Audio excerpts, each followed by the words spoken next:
Salom hammaga, kanalimga xush kelibsiz. Bugun qizil baliqdan mazali va foydali taom tayyorlaymiz. Baliq mana shunday, yarim kesilgan holatda. Buni o'zimizga kerakli qismini olamiz.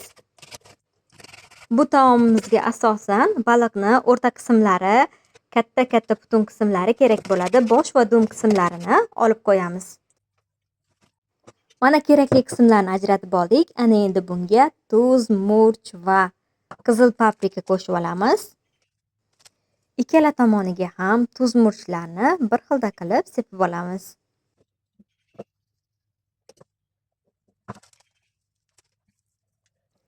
Ana endi qizib turgan skovrodkamizga yog' quyib, baliqlarni birma-bir terib chiqamiz. Aynan shu joyda gazni biroz ko'taramiz. Agar gazimiz past bo'lsa, baliqlarimiz skovrodkamizga yopishib qoladi. Menda aynan shu xato bo'ldi, shuning uchun baliqlarim ko'rinishiga ta'sir qildi.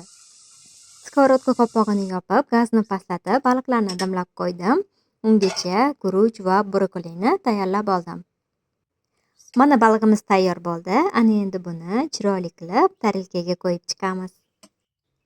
Video manfaatli bo'lgan bo'lsa, like bosing, kommentariy yozing va kanalimga obuna bo'ling. Oldinda bundan-da zo'r retseptlar kutmoqda.